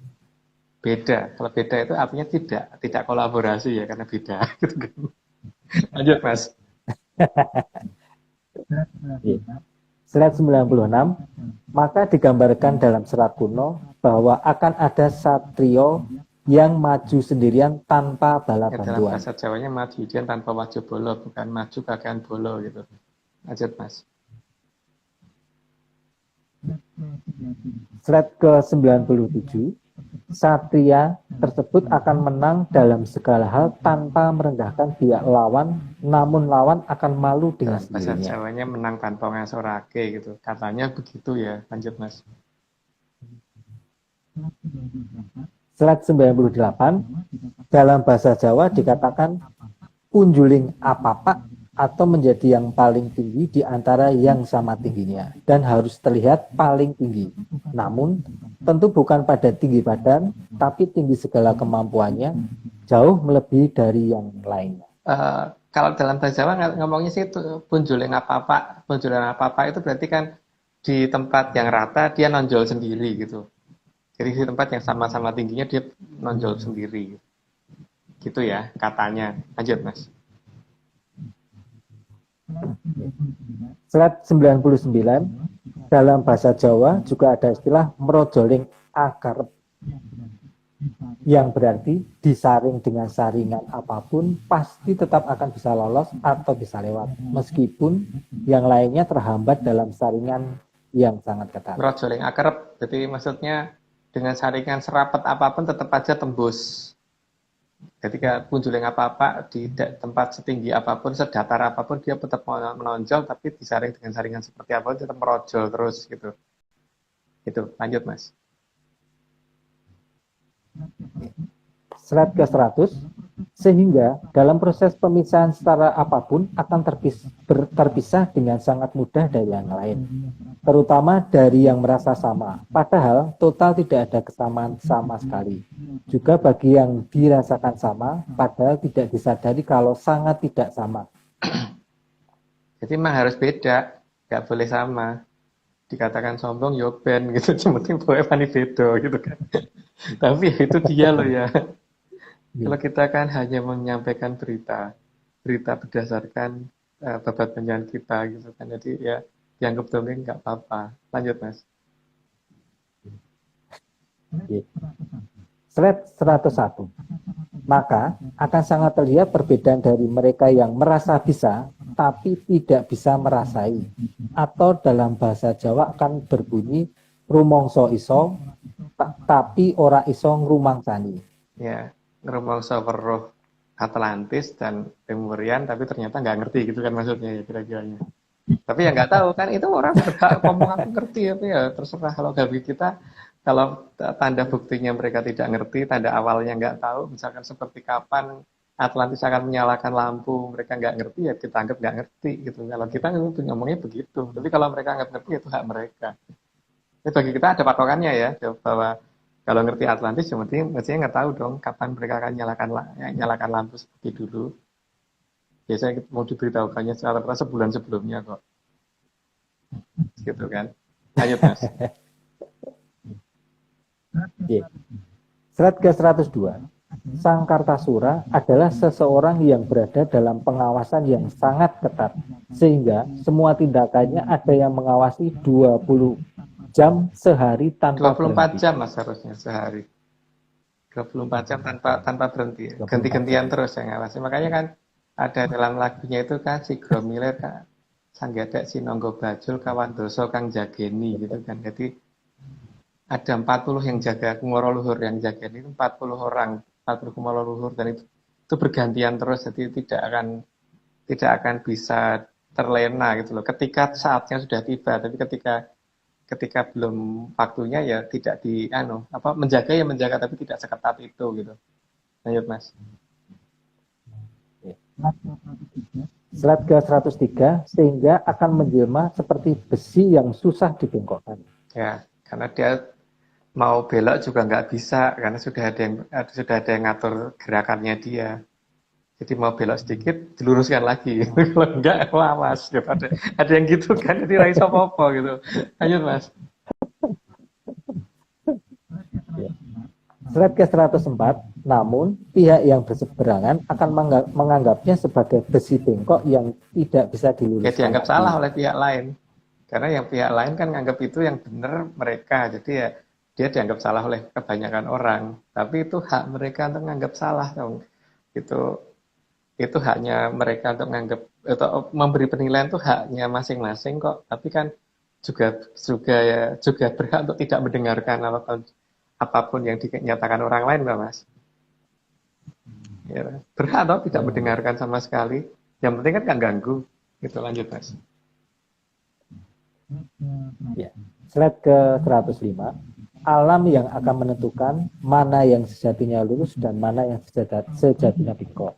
Alamlah yang akan bertindak sebagai hakimnya. Walaupun dikatakan salah, tapi kan nanti akan kelihatan yang salah siapa gitu. Jadi tidak perlu harus mendengarkan. Kalau seperti itu orang ngomong ini gini, kamu salah ini, yo ben, gitu aja kan gampang. Yo boben gitu. Lanjut Mas.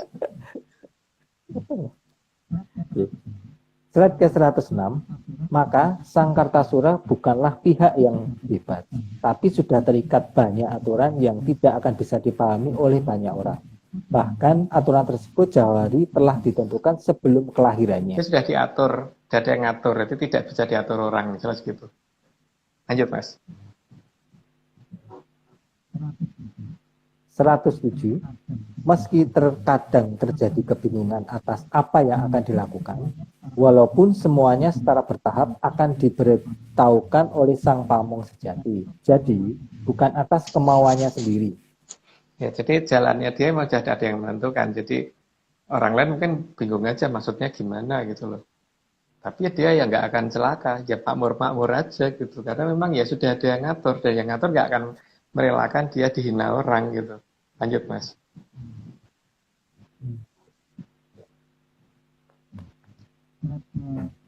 Slide ke 108, maka akan sangat sulit dipahami orang lain karena memang yang mengalami sendiri juga kadang bingung dengan dirinya sendiri. Nah iyalah, karena dia kan nggak ngerti sebenarnya. Ngertinya itu kan karena dia hanya melaksanakan perintah kan, bukan karena dia itu yang merencanakan. Jadi ya nggak mudeng. Ya makanya dia bingung juga sebenarnya, walaupun orang lebih bingung lagi kalau lihat dia. Jadi dia juga bingung gitu kan Mas. Lanjut Mas. Slide 109, banyak hal yang akan mendadak terbuka dan diketahui oleh Sang Kartasura, maka dikatakan Sang Kartasura mempunyai kawruh yang sangat tinggi. Kawruh artinya tekane ora weruh atau datanya tidak diketahui. Jadi, mendadak paham akan banyak hal yang sebelumnya tidak disadari semuanya. Lanjut aja Mas. Slide 110, namun semua yang dilakukan akan tepat sasaran dan tidak ada yang meleset. Meskipun dianggap salah oleh banyak pihak, tetapi tidak akan dipedulikan. Karena beda arah pandang Mas. Beda arah pandang. Karena misalkan panah ini bagi orang yang melempar panahnya tersebut, kalau kena tengah itu berarti tepat sasaran. Tapi kan ada orang yang ngomong kalau tepat sasaran itu kenanya yang di luar itu gitu loh. Jadi kan kalau kena di bagian putih yang di luar, kena temboknya itu berarti dia pintar melempar gitu kan. Jadi kan ini masalah beda persepsi. Yang dianggap benar itu tepat sasaran itu kena yang di dalam pusat tengahnya itu atau yang di luar gitu kan. Tergantung apa penilaian awal, apa asal penilaiannya bagaimana gitu. Jadi itu hak masing-masing sih. Dikatakan tepat sasaran, tapi orang lain akan menganggap tidak tepat sasaran gitu. Lanjut Mas. Slide ke 111, banyak yang akan berusaha mencuri tapi semuanya akan mengalami kegagalan. Karena yang dicuri ada selalu sesuatu yang palsu. Segala kemungkinan sudah dipersiapkan jauh-jauh hari sebelum sang Kartasura dilahirkan. IG ini aja kan banyak yang mencoba untuk ini toh. Nah, itu baru saya loh ya. Apalagi Kartosura nanti kayak apa gitu kan. Ini aja kan banyak yang berusaha kemudian mengcopy di publish ulang. Tapi apakah ini adalah sesuatu yang betul? Itu kan kita nggak tahu. Apakah ini sudah mendetail? Enggak kan? Kita saja menyampaikan pasti hanya sebatas lapisan pinggirannya kulit kan, bukan kulitnya aja belum. Apalagi beliau tidak sebodoh itu gitu. Lanjut Mas.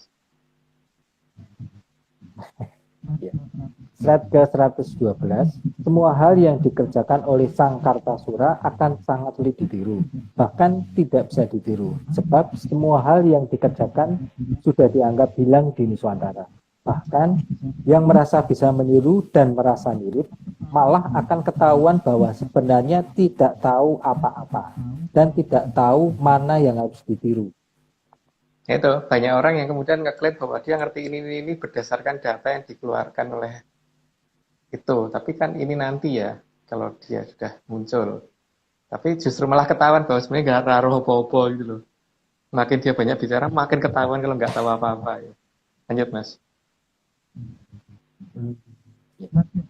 Slide ke 113, sang Kartasura juga akan sangat mampu membuka kedok dan topeng mana yang palsu dan mana yang tidak palsu. Bahkan dari kalangan ilmu pengetahuan yang dinyatakan benar pun akan terlihat apa saja yang selama ini salah, tapi malah diyakini sebagai hal yang benar. Kalau seperti ini mungkin Arya pernah buka di open mic itu beberapa. Beberapa ya, tapi kan kita ada problem dengan manajemen di open mic, jadi ini kan. Tapi kan semua hal kadang-kadang dianggap benar tuh apakah pasti benar kan belum tentu kan. Kita harusnya mulai mencurigai apakah sains ini benar apa enggak, karena kenyataannya sains kita ini nggak bisa dipakai untuk melihat Atlantis minimal itu. Lanjut Mas. 114, namun sebelum kemunculannya, sang Kartasura akan dipisahkan dari banyak pihak, atau istilahnya dibingit kalau dalam bahasa Jawa. Kasihan ya, harus sendirian gitu. Lanjut Mas. Oke. 115, meskipun dianggap aneh oleh banyak orang, tapi sang Kartasura akan memegang teguh jalannya sendiri dan selalu mencari logika dan alurnya sendiri. Sang Kartasura tidak akan mengalir mengikuti arus yang ada. Jadi kalau orang lain ngomong mengalir ke zaman, kalau dia ogah gitu, jawabannya gitu ya kira-kira ya. Mengalir aja Pak, ogah gitu, kira-kira begitu ya. Kalau ngalir hanyut ya Om. Hanyut terus hilang. Kalau hanyut dan hilang. Oke, nggak boleh. Nah, mengalir itu nggak boleh. Atau apa namanya? Dia tidak akan pernah ngomong indah pada waktunya loh, karena semua itu butuh perjuangan. Jadi kalau tidak ada perjuangan, tidak akan indah pada waktunya gitu kan. Karena kalau tanpa perjuangan yang ada bubrah pada waktunya, bukan indah pada waktunya. Dan nanti kita lihat aja yang ngomong mengalir itu yang pro kata mengalir itu indah pada waktunya atau bubrah pada waktunya gitu. Lanjut Mas. Slide ke 116. Sehingga sang Kartasura tidak akan berada di tempat keramaian sebelum kemunculannya. Karena memang sedang menjalani topong rame atau menjauhkan diri dari keramaian. Nah, zaman sekarang itu susah ya. Karena di mana-mana rame. Di mana-mana ada keramaian nih. Kita kira di mana itu ya, buh itu ya. Tapi pasti tempatnya harusnya tempat yang sepi banget tuh itu. Ya mungkin nggak terlalu sepi-sepi juga kali ya, tapi yang jelas tidak di lokasi-lokasi yang ramai begitu gitu. Jadi dia Pak nggak mungkin ikut demo ya, kalau begitu caranya ya. Ya, jadi topong rame dong Mas. Topo nyepi Mas, jadi ngerame kan. Topong nyepi. Oh. Tapi bukan nyepi hari raya loh ya di sini, jangan disamakan dengan itu ya. Jadi apa namanya di sini berarti dia mencari tempat yang tidak ada keramaian gitulah yang jelas. Jadi yang tempat yang dituju bukan yang keramaian. Jadi orang seneng sok bomol gitu ya. Kacanya mungkin begitu. Orang nggak sering ke mall, nggak suka jalan-jalan di tempat-tempat yang banyak orang datang, justru dia carinya tempat-tempat yang orang banyak itu nggak ke situ gitu kan. Tapi tempatnya masih wajar untuk datengin gitu. Kira-kira ya. Ayo Mas.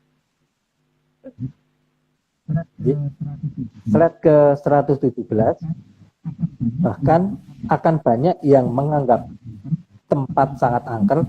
Pernyataan itu disandingkan sebagai satrio piningit kang dumunung ana pandunungan kang wingit kang luwih-luwih lungit.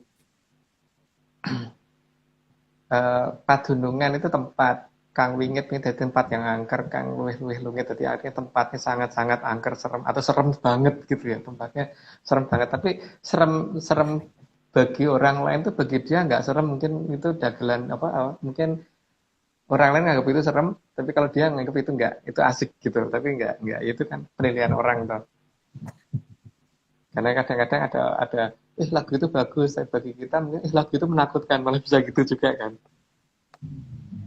Seperti beberapa lagu thrash metal gitu kan, ada orang yang lagu ini itu kok kayak lagu kayak gitu gitu. Tapi ada orang yang suka banget dengan lagu kayak gitu kan. Jadi ya itulah, beda-beda orang itu, masing-masing beda-beda. Lanjut Mas. Ya. Slide ke 118, karena Sang Kartasura sangat tahu bagaimana menggunakan mata satu, sehingga semua yang ada di hadapannya adalah sesuatu yang nyata dan jelas, walaupun orang lain menganggapnya samar. Ya itulah, kadang-kadang saya juga bingung ya, kalau misalkan gini ya, ada orang ngomong melihat makhluk halus itu samar, atau orang ngomong astral gitu ya. Tapi di tataran yang rendah saja, tataran yang rendah, misalkan ada orang melihat kuntilanak terus kemudian kabur. Kuntilanak, kalau dia ngeliat kuntilanak dan kabur, itu kan berarti dia ngeliat kuntilanaknya nggak astral, Thomas. Ngeliatnya beneran kan itu. Jadi dari tataran itu aja tuh kayak gitu loh. Atau orang ngelihat makhluk apa gitu, genderuwo gitu misalkan. Kan ngeliat genderuwo dan kemudian orang itu sampai ketakutan dan kabur, itu kan dia ngeliatnya nggak astral kan. Kalau ngeliatnya astral kan aneh tuh. Kalau dia ngeliatnya astral pasti nggak kabur. Ya enggak? Itu baru dari tataran itu gitu loh. Apalagi tatarannya lebih tinggi, harusnya tuh lebih bisa untuk menyatakan bahwa dia tidak astral gitu kan. Artinya kalau orang melihatnya itu masih astral, jani itu baru pora gitu kayak gitu tuh, coba. Bukti ini kayak gitu tadi nggak astral kan? Melihat yang kayak gitu aja udah nggak astral kok, apa sok melihat leluhur kita astral. Jangan masalahnya separuh pora gitu aja. Bisa lihat apa enggak? Kalau enggak ya jangan ngomong enggak, ya nggak mau bisa gitu aja. Sebenarnya harusnya begitu. Lanjut Mas. Slide ke 119, sehingga semua hal yang selama ini hanya tampak samar akan secara bertahap ditunjukkan menjadi terang benderang dan sangat jelas. Itu karena Sang Kartasura sangat mampu menggunakan mata satu. Katakan tadi ya, ketika ada orang yang sesuatu itu astral, terus kemudian mempertanyakan sebenarnya tak lihat itu bayangan sendiri atau bukan, itu jelas bayangan. Kalau melihat masih astral itu memang bukan itu yang dilihat seharusnya. Karena dari tataran bawah aja kita melihat itu tuh seperti itu wujudnya nyata gitu. Jadi ketika itu wujudnya nyata, ya berarti yang melihat tidak cuma satu orang gitu kan. Biasanya begitu dah. Contohnya dalam satu kelompok lagi jalan-jalan lewat kuburan, terus lihat ada makhluk halus di situ. Kalau dia merasa melihat dan teman-teman juga melihat, itu kan berarti dia lihatnya nggak astral. Nah kok tiba-tiba zaman sekarang ada perubahan melihat pakai astral tuh, itu mungkin saya yang bego kali Mas, mungkin dilanjut aja. Akhirnya kurang satu kan? Tinggal kurang satu. Oh, udah satu. Terakhir, semangat. Slide ke 100. Oh iya, semangat, harus semangat aja.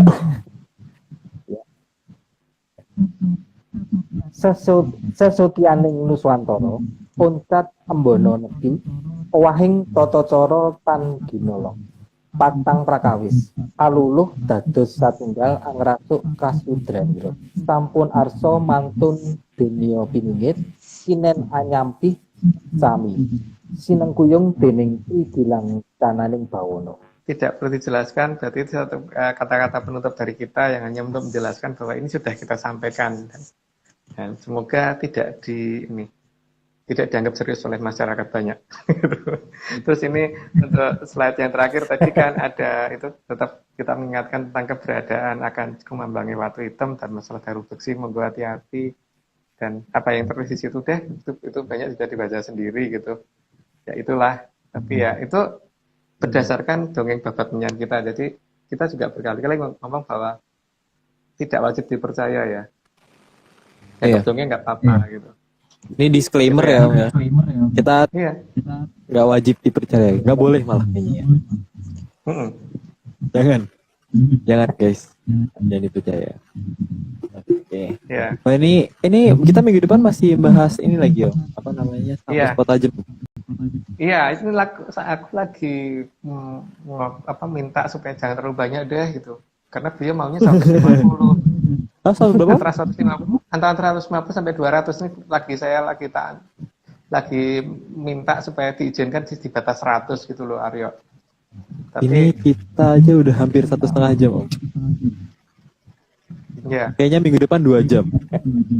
nggak tahu. Moga-moga diizinkan di sekitar 100 ya. Tapi kalau akunya kalah berdebat ya mungkin antara 150 sampai 200 slide.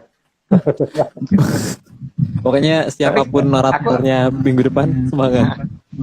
Makan yang banyak sebelumnya, minum disiapin. Selamat ya, Aryo.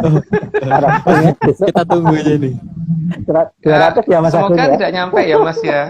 Aku sedang matur sama beliau, jangan terlalu banyak karena waktu juga gimana gitu kan, masalah waktu. Jadi semoga diizinkan cuma sekitar 100 slide gitu. Itu pun sudah cukup banyak. Tapi kalau aku kalah debat dengan beliau ya mungkin jadinya 150 sampai 200-an gitu. Atau bisa 300 bisa aja gitu loh. Karena biasanya beliau ngasih kan sekitar 400 300 gitu kan. 300 400-an gitu. Terus kita kurangi, kalau akhir-akhir ini nggak boleh dikurangi, tapi diminimalkan sekian gitu kan. Ya moga-moga Minimal. ya, kalau kemarin diminimalkan 40 gitu kan. Lalu nambah 60. Terus tiba-tiba nambah 100 ya, 100 berapa kemarin tuh. Terus ini 120. Terus beliau kemarin minta kalau paling tidak 150, tapi rada ngeyel saya Aryo untuk diizinkan kalau bisa agak di bawah itu, kalau bisa 100 aja gitu. Gitu. Ya, tapi tergantung beliau juga sih. Kalau aku kalah debat ya berarti 150 minimal. Minimal ya, bukan maksimal ya. Semangat masa Om Agung juga semangat Om. Jadi narator enggak jadi narasumber cuma jelasin doang ya, bisa di skip Iya, bisa di skip yang sampai yang baca, bukan aku. Om Agung ya. Om Agung capek nyiapin slide berarti ya. Ya. Semangat Om. Oke, karena sudah jam 11.01 kita akhiri saja. Terima kasih Bapak Agung Bimo Tejo atas malam ini bisa menjadi narasumber yang baik. Terus kemudian juga makasih Mas Daru, makasih udah mau mengorbankan suaranya hari ini. 120 slide nggak berhenti ngomong. Makasih Mas Daru. Terus juga Mas Dani Argi juga sebagai ilustrator kita, gambarnya seperti biasa indah sekali. Itu kalau misalnya ada yang mau mesen merchandise-nya Mas Dani Argi, ditulis di DM aja kali ya. Siapa tahu kan ada yang mau. Terus juga makasih Mas Nogo Tapak Angin untuk chat texting. Terus juga ada Mas Radian, Pak Marius, Pak Iwan. Terus juga Haskell yang biasanya menggantikan. Oke, jadi sampai malam hari ini aja. Sampai sekarang. Salam menyan semuanya. Sehat selalu. Sampai jumpa minggu depan. Salam menyan. Salam menyan semua. Salam menyan.